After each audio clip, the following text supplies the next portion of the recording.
Le Joker, Double Face ou encore Catwoman, ce sont les super-vilains et super-vilaines qui, sans Batman, plongeraient Gotham City dans le chaos. En Suisse, les criminels corrompus portent des costumes plus discrets, mais n'en sont pas moins dangereux. On en discute dans Mon œil.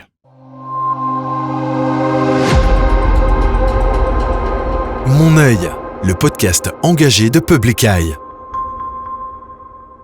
Je m'appelle Damian Vega et aujourd'hui on s'intéresse à la criminalité en col blanc. Corruption, blanchiment d'argent, fraude, ces méfaits ont jalonné l'histoire de la place financière helvétique. Comment enquête-t-on sur ces sujets au pays des banques et de la discrétion ? J'en discute avec Marie Maurice, bonjour. Bonjour. Marie, tu es journaliste et tu as travaillé dans de nombreuses rédactions, Le Monde, L'Hebdo, Le Temps, 24 heures. Et en 2017, tu as cofondé avec François Pilet une revue en ligne spécialisée dans la criminalité économique qui a un nom assez évocateur, Gotham City. Pourquoi cette référence à l'univers de Batman ? C'était une référence qui était chère au cœur de mon associé François Pilet, qui aimait bien cet univers du Marvel. Et puis, c'est une référence un petit peu à Genève, qu'on considère un peu comme la ville du crime économique. C'est vrai qu'il y a énormément d'affaires de crimes financiers, du monde entier d'ailleurs, qui passent par Genève ou qui sont passés par Genève. On le constate encore aujourd'hui. Donc, c'était un peu rigolo pour nous de donner ce nom-là à une publication qui est pour le coup très sérieuse, très technique et très spécialisée dans cette activité de journalisme spécialisé dans le crime économique, de donner une petite touche d'humour avec ce nom Gotham City, qui est plus facile à retenir et plus journalistique et plus grand public que un truc plus obscur, quoi. Ouais. Nous, en tout cas, on n'a pas résisté à saisir la perche et c'est pour ça que je te propose un petit extrait de Batman lui-même dans son dernier film. Dans le chaos se cachent les malfaiteurs, prêts à bondir tels des serpents. Mais je suis là, moi aussi, et je veille. 2 années noctambules ont fait de moi un animal de nuit.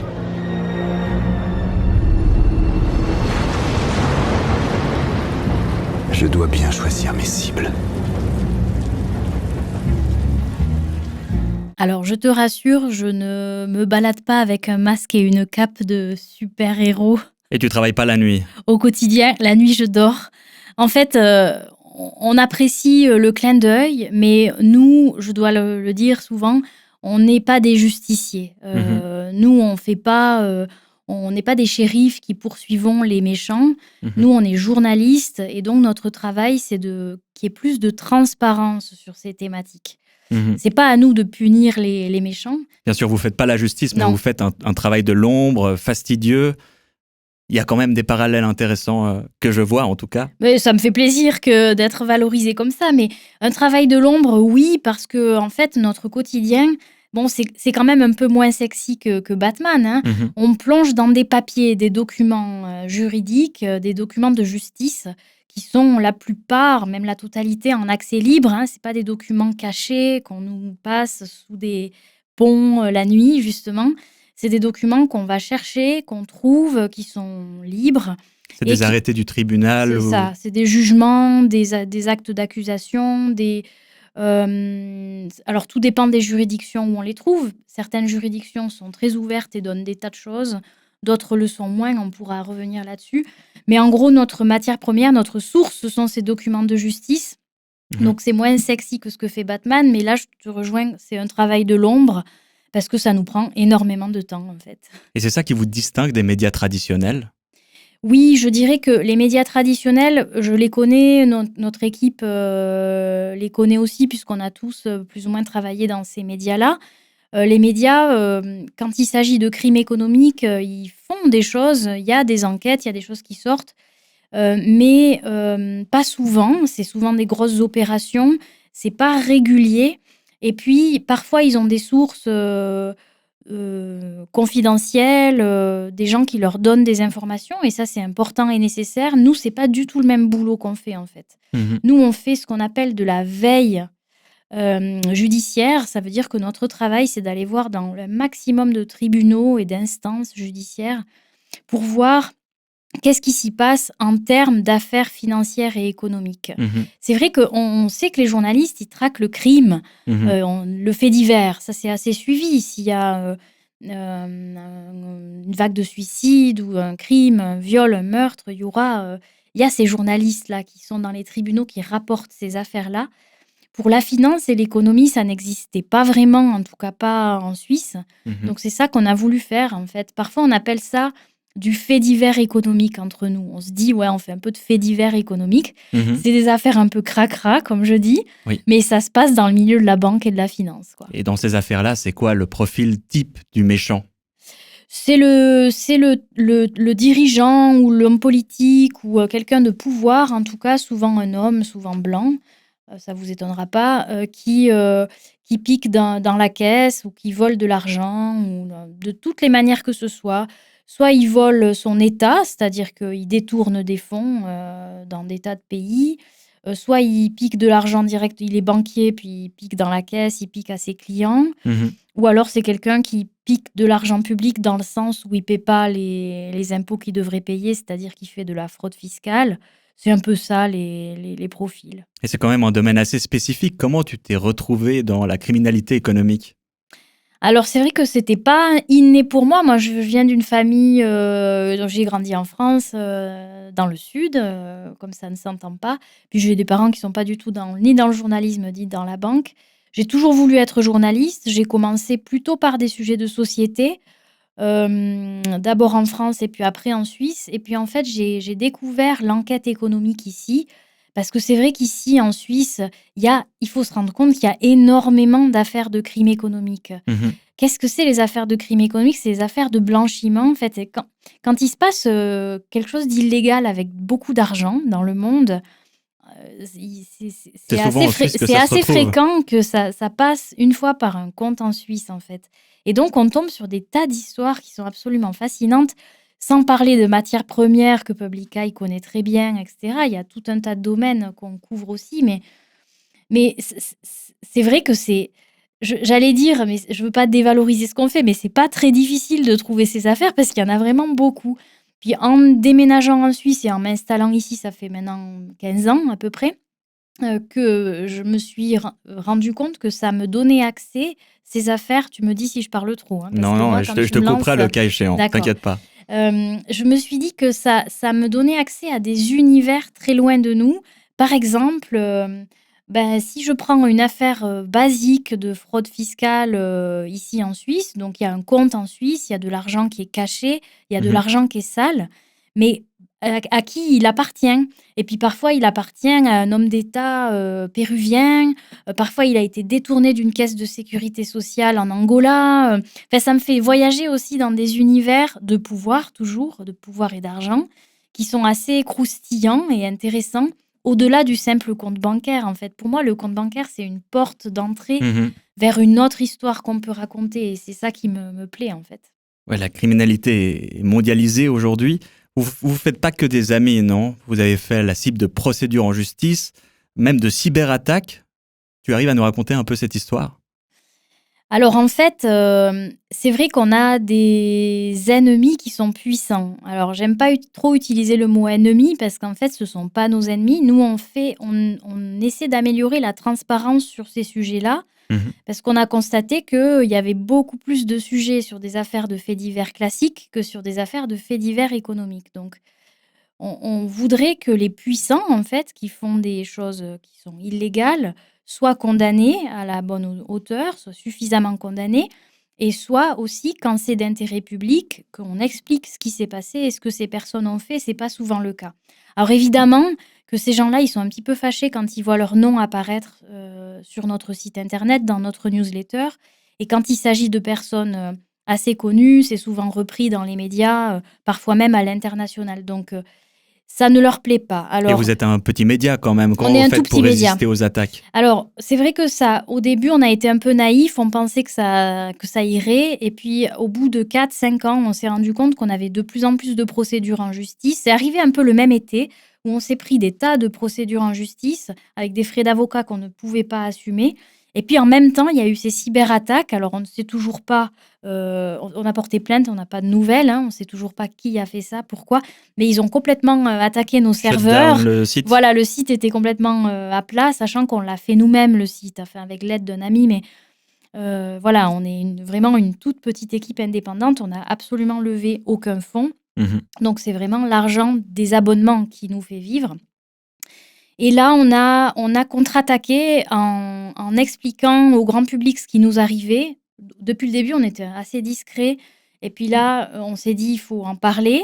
Donc, on a eu plusieurs techniques. Déjà, on s'est fait aider pour la cyberattaque. On s'est fait aider d'une fondation qui a maintenant pris en charge la gestion de notre site internet. On a délégué ça parce que notre serveur, en fait, n'était pas en état...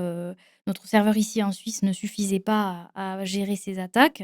Donc ça, on a délocalisé et depuis, ça se passe mieux. Et pour les aspects financiers, il y a le Bad Fund. Voilà, c'est ça. C'est qu'on a lancé... D'abord, on a rendu public nos difficultés en parlant des mesures super provisionnelles dont tu voudras peut-être parler tout à l'heure. Enfin, c'est procédure Bayon.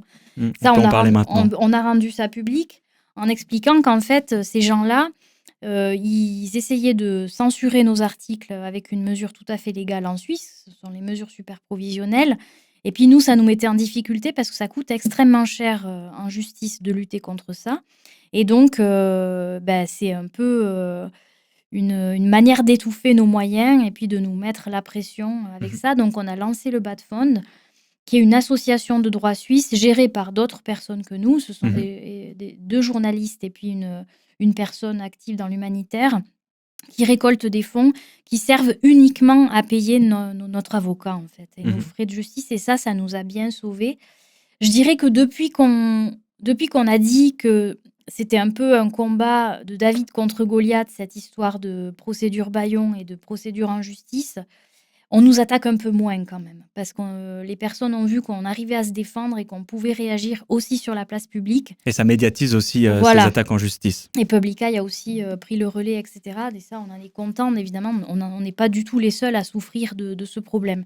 Mais c'est pas terminé, donc c'est pour ça qu'actuellement, on est victime d'une telle procédure. Donc on nous a empêché de dévoiler le nom d'un homme d'affaires qui doit 35 millions au fisc suisse. Actuellement, nous ne pouvons pas écrire cet article, le publier et donner son nom. On se bat en justice sur le fond. C'est une procédure à chaque fois qui coûte des milliers et des milliers de francs. Donc, merci aux personnes qui donnent 1 franc, 2 francs, 5 francs au Bad Fund parce que ça nous aide à payer ces frais de justice et à nous défendre, en fait. Le message est passé. Tu penses que les journalistes sont suffisamment protégés en Suisse ? Protégée dans quel sens ? Évidemment que je risque pas ma vie. Je vais pas me comparer à quelqu'un qui fait du journalisme en Russie, par exemple, ou dans d'autres pays où c'est difficile de faire ce métier.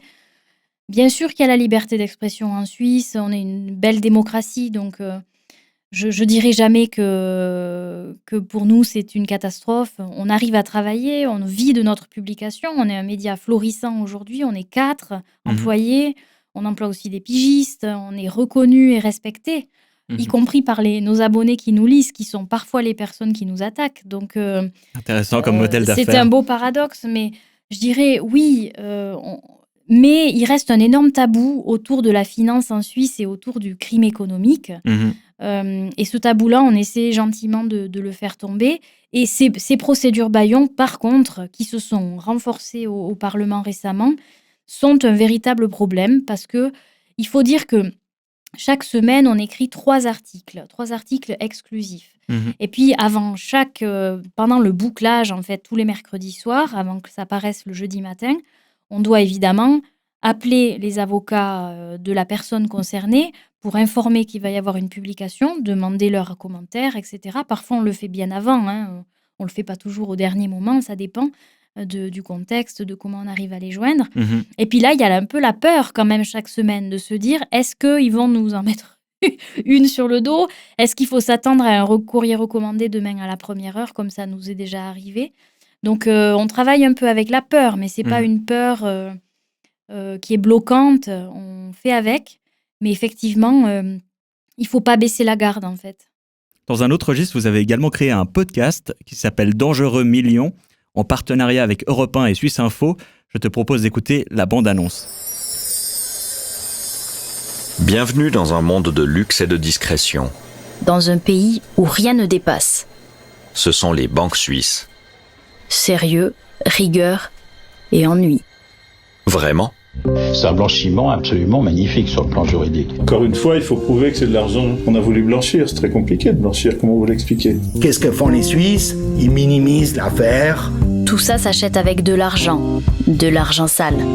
Des millions. De dangereux millions.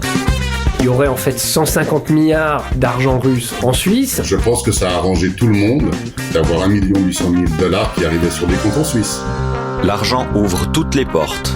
Même quand il est sale. Dès lundi matin, derrière des portes closes, le représentant suisse a entamé des discussions avec le procureur général du Mexique. Ce monde, c'est celui des luttes de pouvoir, de l'arrogance et de l'impunité. Je reprends tes mots, lutte de pouvoir, arrogance, impunité. C'est vraiment un monde impitoyable, la place financière suisse. Bon, c'est vrai qu'on y est allé un peu fort pour la bande-annonce.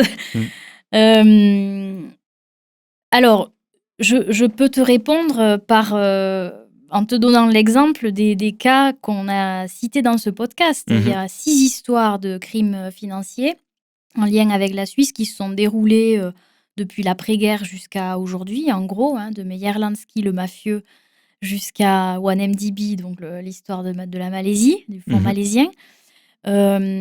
C'était pas voulu. On a choisi ces cas-là par intérêt, par passion, parce qu'on avait des documents intéressants, des sources intéressantes, des personnes qui parlaient. Et on s'est rendu compte après coup que quasiment dans tous les cas, il n'y avait pas eu justice, en fait.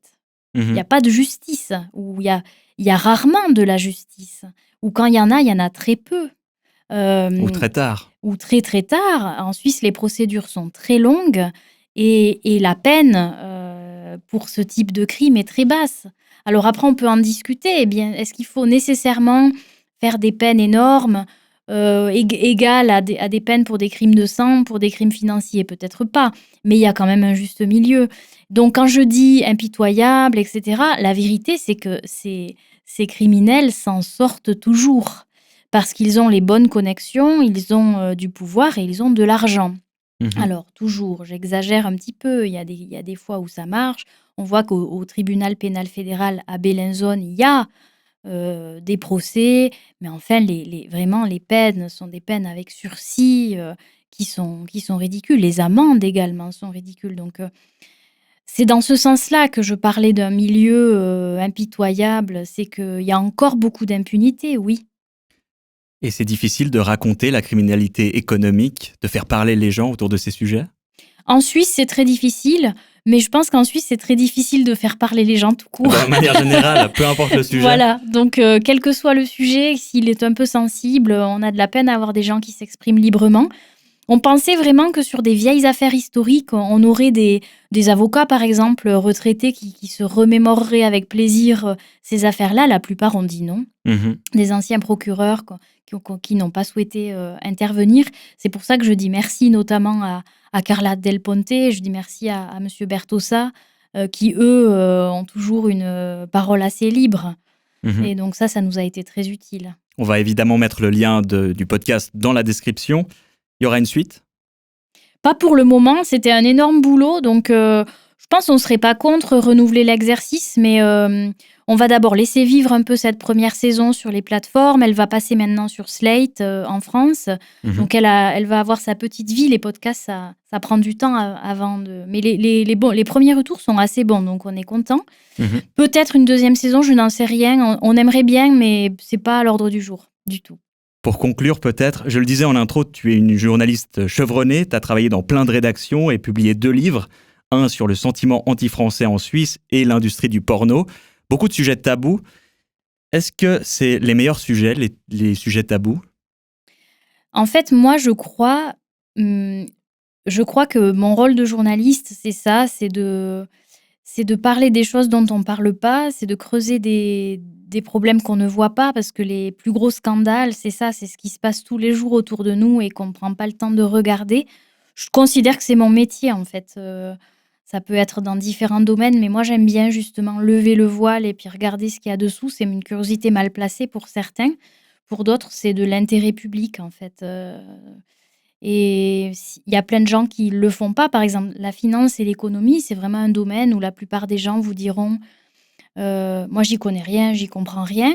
C'est faux, en fait. Il faut ausculter, il faut regarder watching en anglais, ça le dit bien en fait. Il faut analyser et vérifier ces choses-là, y compris la finance, pour voir si ça fonctionne dans le bon sens, etc. Et moi, je vois ça. Pour moi, c'est mon travail en fait. Pour moi, c'est mon travail. On va prendre ça comme conclusion de ce podcast. Merci beaucoup, Marie-Maurice, d'être venue. Merci. Et merci à vous pour votre écoute. On vous invite à aller sur le site de Gotham City pour en savoir plus, à écouter le podcast Dangereux Millions et à consulter les quelques références qu'on vous met également en description. C'était Mon œil, le podcast engagé de Public Eye qui regarde là où les multinationales voudraient qu'on détourne leur regard. À bientôt.